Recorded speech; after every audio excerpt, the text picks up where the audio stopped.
আসসালামু আলাইকুম। দুবাইয়ে সামান্য ঝামেলা চলতেছে, তারপর আলহামদুলিল্লাহ দুবাই গভর্নমেন্ট প্রবাসীদের জন্য অনেক সুন্দর একটা আইন পাশ করছে। সেটা হলো আমাদের আবাসন নিয়ে, আমাদের আবাসন বলতে আমাদের প্রবাসীদের আবাসন নিয়ে।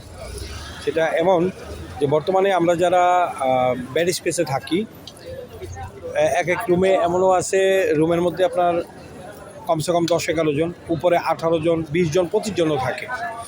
তো এক একটা সিট ভাড়া 350 থেকে 400 দিরহাম।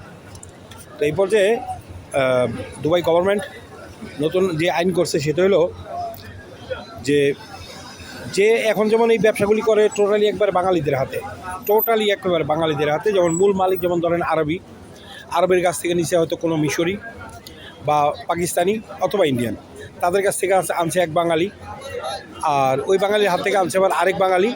এইভাবে করতে করতে আপনার এক একটা রুম ভাড়া প্রায় দ্বিগুণ হয়ে যায়। দ্বিগুণ হওয়ার কারণ আপনার যে রুম ভাড়াটা, আমরা যেই রুমটায় ধরেন আমি বা আমাদের মতো যারা রুমে থাকে, একটা 3-3-6-12 ধরেন 12 ফিট বাই 15 ফিট বাই 18 ফিটের যে রুম আছে, 15 ফিট বাই 18 ফিটের একটা রুমের ভাড়া এখানে আসে 400 করে হলে 18 জন 7,200 দিরহাম। এক একটা ফ্ল্যাটে 2টা করে রুম, 2টা রুমে 30 জন মানুষ থাকে, 30 জনে ভাড়া আসে 12,000 দিরহাম বা 11,000 প্লাস। তো এই ফ্ল্যাটের ভাড়া সর্বোচ্চ হইতে পারে আপনার 3 থেকে 4,000 দিরহাম। এই হাত বদলের কারণে এই এক একটা ফ্ল্যাট ভাড়া হয়ে যায় 3 গুণ 4 গুণ বেশি, আর এই মাসুল গুনতে হয় আমাদের প্রবাসীদেরকে। এইটা দুবাই কিং বা দুবাইয়ের যে গভর্নমেন্ট আছে তারা এটা খুব ভালোভাবে খেয়াল করছে যে প্রবাসীদের উপরে অনেক জুলুম। তার উপরে আরেকটা হলো ওভারক্রাউড, অতিরিক্ত মানুষ। একটা রুমের মধ্যে মনে করেন 17-18 জন মানুষ, 12-13 জন মানুষ থাকা খুব চিপাচাপার মধ্যে। কোনো রকম বলতে পারেন আর কি, একটা কবরের মধ্যে যতটুকু জায়গা ঠিক ততটুকু জায়গায় প্রায় বাংলাদেশি টাকা 14,000 টাকা ভাড়া।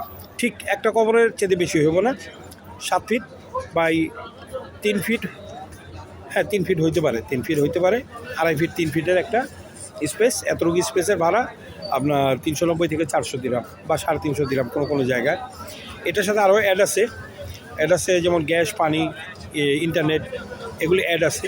অ্যাড থাকলেও ধরুন যদি তাতে সব মিলে যদি 50 বা 40 টাকাও খরচ যায়, 350 টাকা একটা সিটের ভাড়া হইতে পারে না, কিছুতেই হইতে পারে না। একটা রুম ভাড়া, একটা ফ্ল্যাট ভাড়া 3 থেকে 4,000 দিরহাম যদি হয়, তো এটা একেবারেই ঠিক আছে। কিন্তু এই 4,000 টাকা রুম ভাড়াটা হয়ে যেতেছে আপনার 11 থেকে 12,000 টাকা বলতে দিরহাম আর কি। তো এই জুলুমটা সইতে হয় আমাদের প্রবাসীদেরকে।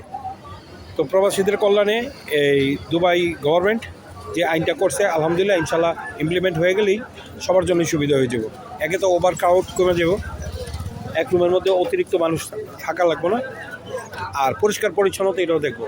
বিশ্বাস করেন দুবাইয়ের চাকচিকে, যেমন ধরেন আমি আপনার দেখেন আমার পিছনে, এই দেখেন সব অট্টালিকা, ওই যে বুর্জ খলিফা, ঠিক আছে, এগুলি সব আবাসিক হোটেল, সব দামি দামি বিল্ডিং খুব। তো আর আমরা যারা থাকি, আমাদের পোশাক আশাক আপনি যাই দেখেন না কেন, গাড়ি আছে, অনেকেরই গাড়ি আছে, হাজার হাজার বাঙালির গাড়ি আছে, কিন্তু থাকার জায়গাটা অত্যন্ত নোংরা। 100-তে 1 জন পাইবেন যে হয়তো ভালো কোনো একটু রুমে থাকতে পারে। এছাড়া 99% লোকেই অত্যন্ত বেশি মূল্য দিয়া অত্যন্ত নোংরা রুমে আমরা থাকি। রুমের যদি আপনার নোংরামির আপনার বিবরণ যদি দিই তাহলে আপনি আটকে উঠবেন।